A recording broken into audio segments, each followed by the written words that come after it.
Good evening students, welcome to SSC Akbarpur. SSC Akbarpur के YouTube channel में आपका स्वागत है। इसके पहले हमने बायोलॉजी 10th के चैप्टर 1 जैव प्रक्रम के पोषण का एक वीडियो अपलोड किया था। आप लोगों को का प्यार देख के अच्छा लगा। आज हम उसी टॉपिक में पाचन तंत्र की बात करने वाले हैं। आखिर भोजन हमारे शरीर में पचता है तो पचता है कैसे। आज हम भोजन के पाचन की वर्णन करने वाले हैं कि भोजन का पाचन कैसे होता है। ये आपके 10th बोर्ड के लिए बहुत ही इंपॉर्टेंट क्वेश्चन है, 5 नंबर में आता है। सबसे पहले तो इसका दो टाइप से क्वेश्चन पूछा जाता है। एक आपसे पूछा जाएगा कि ये जो पाचन तंत्र का डायग्राम है, ये पाचन तंत्र का जो डायग्राम है, उस डायग्राम को बनाइए और इस डायग्राम को बनाकर आप अपने शब्दों में उसका नामांकित चित्र खींचे। मतलब पहले फिगर बनाइए, उस फिगर को बनाने के बाद उसके जो पार्ट्स के नाम है, उन पार्ट्स के नाम को आपको इंडिकेट करना होगा। ये आता है। कभी कभी क्या आएगा कि पाचन तंत्र का वर्णन करें, मतलब जो हमारा जो पाचन तंत्र है उस पूरे पार्ट्स का वर्णन करना है कि भोजन का पाचन कैसे कैसे होता है। तो चलिए हम शुरू करते हैं। तो आपको पता होना चाहिए कि जो भोजन का पाचन होता है, सबसे पहले हम बात करते हैं पाचन तंत्र। तंत्र जो है, तंत्र कहने का अर्थ होता है सिस्टम, अर्थात सिस्टम कहने का मतलब हुआ कि बहुत सारी चीजों का समूह, बहुत सारी चीजों का समूह। जब ढेर सारे चीज मिलते हैं आपस में तब एक सिस्टम बनता है।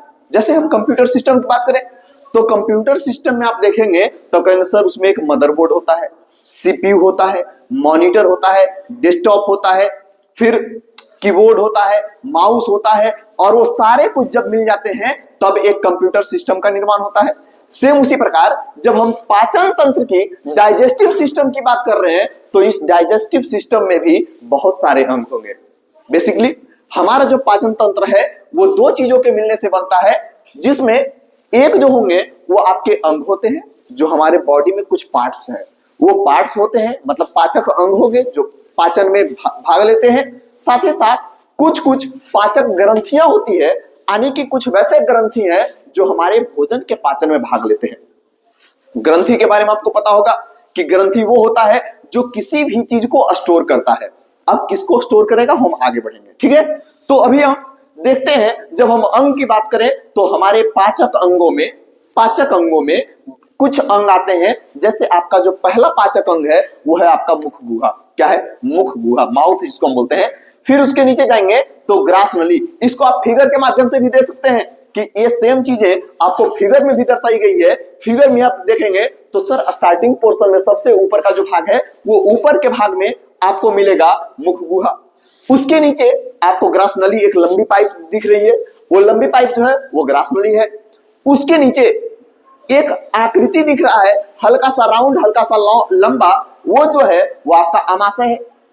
फिर उसके नीचे एक पतली नलिका है जो लंबी टाइप की है, वो आपका छोटी आंत है। ये जो लंबी नली आपको दिख रही है जो घूम घूम करके नीचे आया है, ऊपर से नीचे की ओर आया है, वो आपका छोटी आंत हो गया। फिर हम बात करें बड़ी आंत का, तो जो मोटी पाइप दिख रही है ये पूरे छोटी आंत के किनारे से जो शुरू हुई, किनारे से हुई होकर के गुजरी है और नीचे जाकर के गुर्दा द्वार में समाप्त हुई, वो जो है वो बड़ी आंत है। और सबसे नीचे का जो पोर्शन है वो गुर्दा द्वार है। ये हमारे पाचक अंग हुए। ये वो अंग है जो हमारे भोजन के पाचन में भाग लेते हैं। और जब हम इसी में मौजूद कुछ ग्रंथियों की बात करें तो उसी में आपको नजर आ रहा होगा कि वहीं पर आपको चर्चा है कहीं कहीं पर बीच में यकृत का। आपको एक त्रिभुजाकार संरचना दिख रही है, वो त्रिभुजाकार जो संरचना है वो आपका यकृत है, लीवर है। इसी को हम लीवर बोलते हैं। आपको पता होना चाहिए साथ ही साथ उसी लीवर के बगल में आपका अग्नाशय है। सबसे पहले हम जब बात करते हैं पाचन का, तो पाचन तंत्र हमारा जो है वो 32 फीट लंबा है। कितना लंबा? 32 फीट। यानी कि हमारा जो पाचन तंत्र है वो 32 फीट लंबे होते हैं। और जब हम 32 फीट की बात करें तो ये काफी लंबा हुआ। इस पाचन तंत्र में भी अगर आपसे पूछ लिया जाए कि हमारे पाचन तंत्र का सबसे लंबा भाग कौन होता है, तो नाम रखेंगे आप ध्यान में रखेंगे, वो होता है हमारा छोटी आंत। क्या होगा? छोटी आंत। छोटी आंत हमारे पाचन तंत्र का सबसे लंबा भाग है और सबसे लॉन्गेस्ट यही है। नाम है छोटा लेकिन काम बड़ा। ये छोटी आंत जो है वो इसीलिए कहते हैं छोटी आंत, देखने में बस नाम में छोटा है लेकिन ये संरचना में सबसे बड़ा है, हमारे पार्ट्स में, बॉडी ऑर्गन्स में सबसे लंबा है, इसीलिए कहता है कि देखने में छोटा लगे घाव करे गंभीर, मतलब ये बहुत बड़ी चीजें हैं। साथ ही साथ हम जब बात कर रहे हैं तो एक एक करके बात करेंगे। सबसे पहला पार्ट आपका है मुख गुहा। मुख का मतलब माउथ हुआ, गुहा का अर्थ होता है रिक्त स्थान, खाली जगह। आपको भी पता है कि हमारा जो मुंह है वो एक खाली जगह है, वो बीच में खोखला है, इसीलिए उसे हम मुख गुहा कहते हैं। और मुख गुहा के अंदर भी बेसिकली 3 अंग होते हैं। कितने अंग? 3 अंग। तो एक जो होगा वो आपका एक आपका दांत होगा, दूसरा जो होगा वो आपका लार होगा, लार ग्रंथि होगा, एक हुआ दांत, एक हुआ लार ग्रंथि और एक होता है जीभ। 3 अंग है जो कि, लेकिन उसमें तीनों के तीनों अंग पाचन में भाग नहीं लेते हैं, कुछ अंग भाग लेते हैं। बेसिकली दांत का जो काम है, दांत, हम सबसे पहले 3 अंग की बात किए तो इस तीनों अंग में 3 अंग की बात किए। एक है सर आपका दांत है, जीभ है और लार ग्रंथि है, ये 3 अंग है। तो इन तीनों अंग में दांत का जो काम है वो दांत का काम है भोजन के बड़े बड़े टुकड़ों को केवल छोटे टुकड़ों में तोड़ना। दांत क्या करेगा?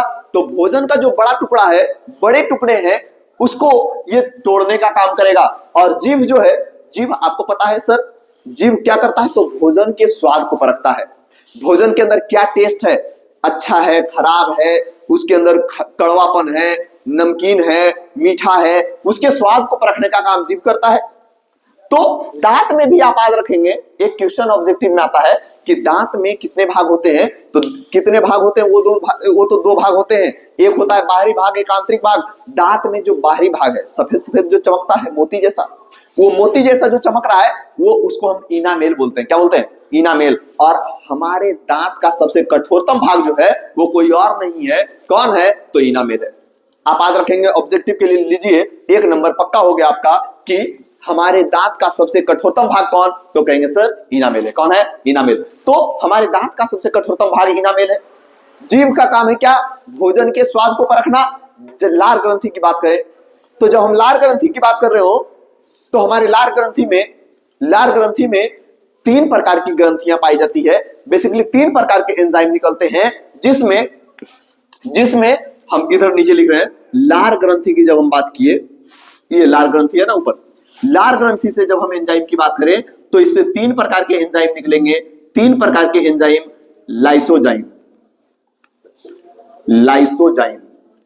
फिर कौन निकलेगा? तो लाइसोजाइम के बाद निकलता है टाइलिन, और निकलता है कौन? तो म्यूकस।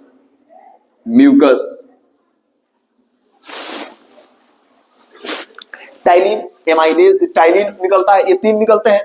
जिसमें 3 एंजाइम अगर निकले तो तीनों का काम एक ही नहीं है, तीनों का कार्य भी अलग अलग है। जैसे लाइसोजाइम का कार्य है भोजन में जो मौजूद कीटाणु वगैरह हैं, छोटे छोटे रोगाणु जो हैं, उनको मारना। भोजन सुबह में बना था, भोजन, या फिर हम बाहर से फल लाए, उसको बहुत बार ऐसा होता है कि हम बिना उसे धोए ही खा लेते हैं, तो उसमें जो भी छोटे छोटे बैक्टीरिया, वायरस वगैरह मौजूद हैं, उसको मारने का काम कौन करेगा? लाइसोजाइम करेगा। फिर टाइलिन का काम क्या है? तो टाइलिन का काम है कि उसके अंदर जो स्टार्च मौजूद है, भोजन के अंदर जो स्टार्च यानी कि मंड जो मौजूद है, ये टाइलिन उसको क्या करता है? तो मंड को तोड़ता है और मंड को बदल देता है किसमें? तो कहेंगे सर मंड को ये चेंज कर देता है कार्बोहाइड्रेट में। किसमें चेंज करेगा? कार्बोहाइड्रेट में, इसमें चेंज कर दिया।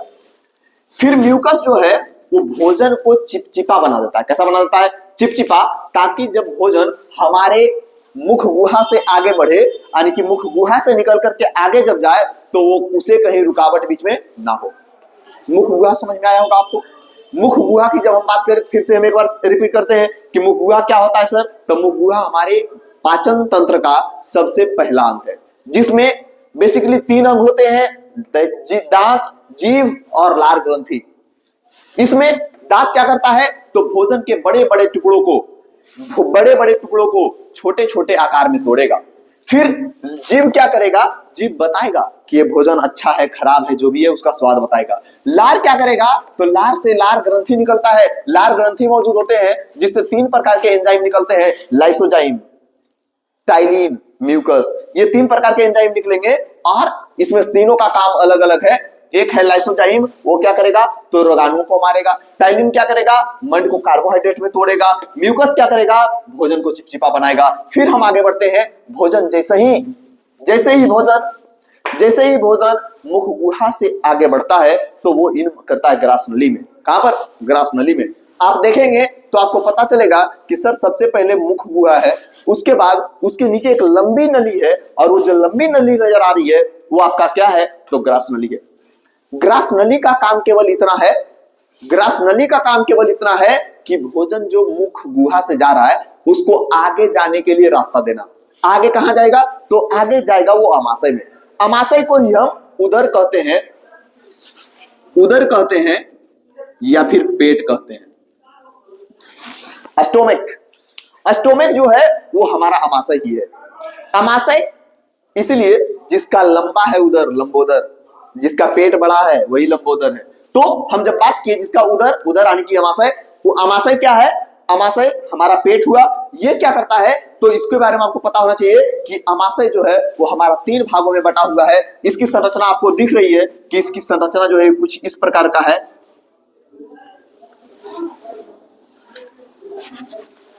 इस तरह का संरचना आपको नजर आ रहा है, और इस संरचना में भी ये 3 भागों में बटा होता है। कितने भागों में, 3 भागों में बटा होगा। वो 3 भाग जो होते हैं, 3 भाग जो होते हैं, इसमें 3 भाग हैं। एक है आपका कार्डिक, कार्डिक, दूसरा भाग है फंडिक, फंडिक, तीसरा भाग जो है उसका नाम है पाइलोरिक, पाइलोरिक। ये 3 भाग है, और इस 3 भाग में ये कार्डिक जो है, कार्डिक जैसे ही भोजन कार्डिक में आता है तो कार्डिक में आने से भोजन के अंदर एक केमिकल मिलता है जिसको हम HCl बोलते हैं। क्या बोलते हैं, HCl।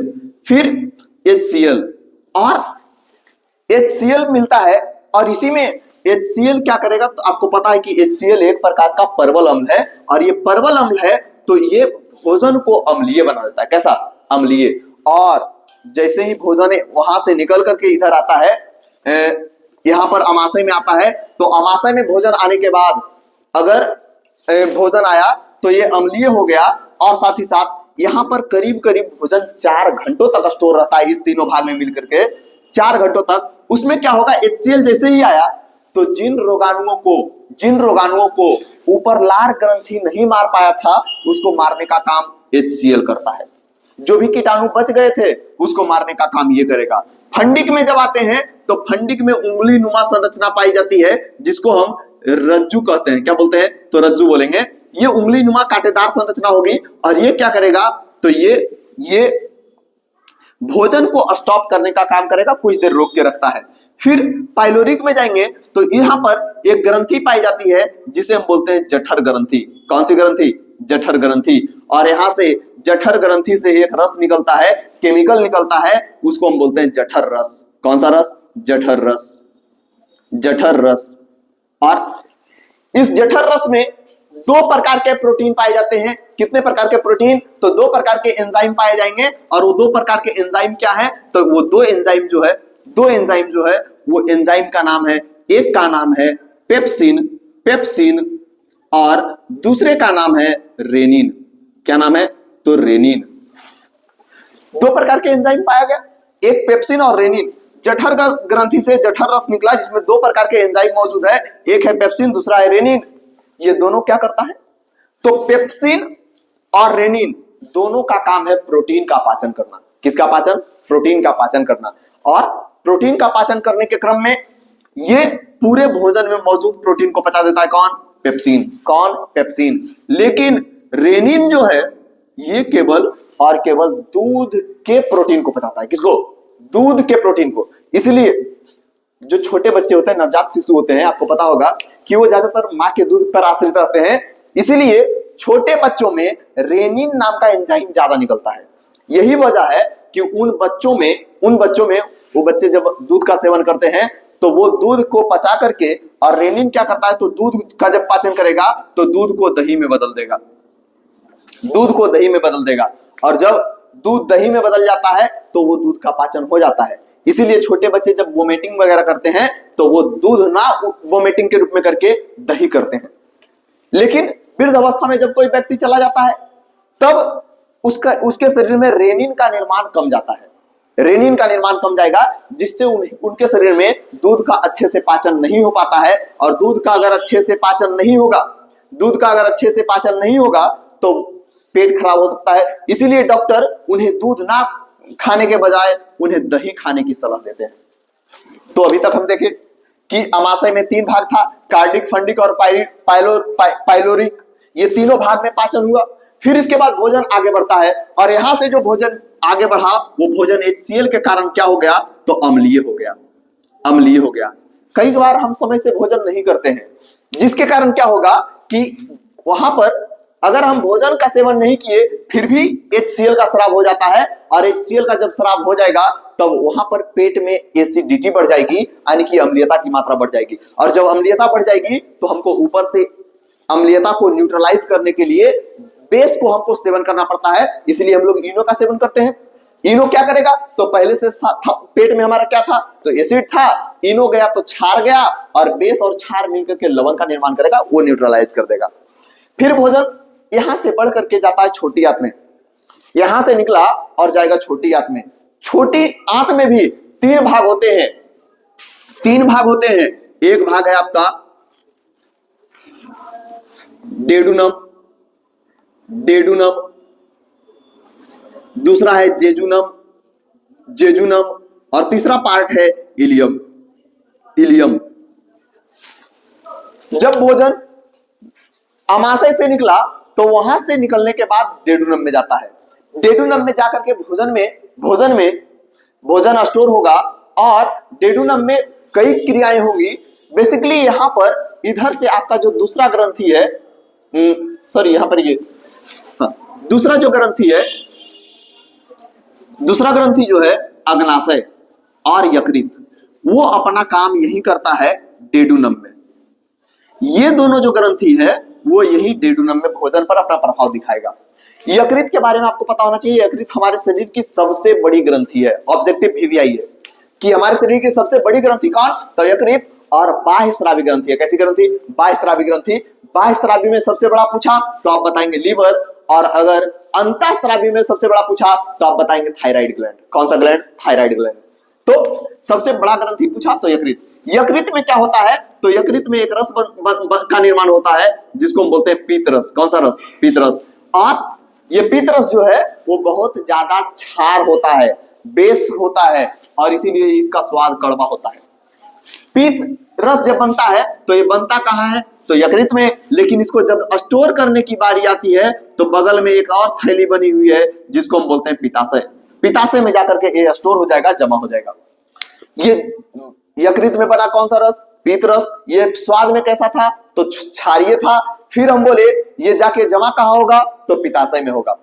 पित्ताशय में जाकर के जमा हो गया। जब यहां जमा हुआ और भोजन जैसे ही अमाशय से निकल करके डेडुनम में आता है तो ये पीत रस उस भोजन में जाकर के मिल जाता है, जिससे भोजन पहले से था अम्लीय और इधर से जाके मिल गया क्षार, तो अब ये न्यूट्रलाइज हो जाएगा, उदासीन हो जाएगा। तो वैसा हुआ। फिर हम बात करें कि यहां पर अग्नाशय का काम क्या है, तो अग्नाशय में हम इसको मिटा रहे हैं। अग्नाशय में क्या होता है, तो अग्नाशय में 3 प्रकार के एंजाइम फिर से निकलेंगे। कितने एंजाइम, 3 एंजाइम, जिसको आप लैट से याद रख सकते हैं। किस शब्द से, लैट, LAT। एल से होता है लाइपेज, लाइपेज। ए से होता है एमाइलेज, एमाइलेज। और टी से होता है ट्रिप्सिन। लाइपेज जो है प्रोटीन, ये एमाइलेज जो है वो स्टार्च, और ये जो है वो वसा। इससे अग्नाशय से 3 प्रकार के एंजाइम निकले, लाइपेज, एमाइलेज और ट्रिप्सिन। ये 3 प्रकार के एंजाइम निकले, जिसमें लाइपेज क्या करता है, तो प्रोटीन को पचाता है। एमाइलेज किसको पचाएगा? स्टार्च को पचाएगा। ट्रिप्सिन किसका पाचन करेगा? तो वसा का पाचन करेगा। ये तीनों चीज का पाचन हो गया। अब जब सबका पाचन हो गया तो ध्यान रखेंगे कि हमारे शरीर में पाचन, हम आपको पिछले क्लास में बताए थे कि हमारे शरीर में 6 प्रकार के पोषक तत्व चाहिए। एक था 6 प्रकार के था, उसमें था प्रोचिका, खबीज, जिसमें प्रोचिका के आकार जो होता है बड़ा होता है, इसीलिए पाचन का जरूरत इसी को है। खबीज पहले से छोटा, इसीलिए इसका पाचन नहीं होता है। तो प्रोचिका, प्रो से हुआ प्रोटीन, प्रोटीन का पाचन कौन करेगा? लाइपेज करेगा। ची से चिकनाई यानी कि वसा, वसा का पाचन कौन करेगा? ट्रिप्सिन करेगा। ऐसे कभी कभी वसा का पाचन कौन करता है? तो बितरस भी ऑप्शन में दे देता है। स्टार्च, ये जो का हुआ कार्बोहाइड्रेट, वो स्टार्च हुआ। स्टार्च का पाचन कौन करेगा? तो एमाइलेज करेगा। इसके बाद भोजन जब छोटी आपके डेडुनम से निकलता है तो जेजुनम क्या करता है? बस एक उसको गेटमैन का काम कर सकते हैं कि वो गेटमैन का काम करता है। वो क्या करेगा? तो जितने सीमित हैं, आगे जितना भोजन का जरूरत है उतना को आगे पचाने के लिए भेजेगा, बाकी सबको रोक के रखेगा। जैसे आगे भोजन का पाचन हो जाएगा तब ये आगे भेजेगा। फिर उसके बाद इलियम में भोजन जाता है, और इलियम में जब भोजन पहुंचेगा तो इलियम में क्या होता है? तो जितने भी पोषक तत्व हैं उस भोजन में मौजूद, उन सारे पोषक तत्वों का अवशोषण होगा। क्या होगा? अवशोषण। मतलब पहले अभी तक जितना पोषक तत्व था वो सब उस भोजन में मौजूद था, लेकिन अब वो अवशोषित हो जाता है, और अवशोषित होकर के ब्लड में मिल के आगे चला जाता है कोशिकाओं के पास। लेकिन अब भोजन में जो पोषक तत्व थे वो इलियम में जाने के बाद अलग हो गए। तो अब बच गया सर, क्या बच गया? तो कहेंगे अब वो उसके अंदर जल बच गया, क्योंकि जल अभी तक कहीं अवशोषित नहीं हुआ। तो जैसे ही भोजन वहां से बड़ी आंत में जाता है तो बड़ी आंत में जाने के बाद भोजन में जो मौजूद जल है उसका अवशोषण होता है। और अगर कभी ज्यादा लंबे समय तक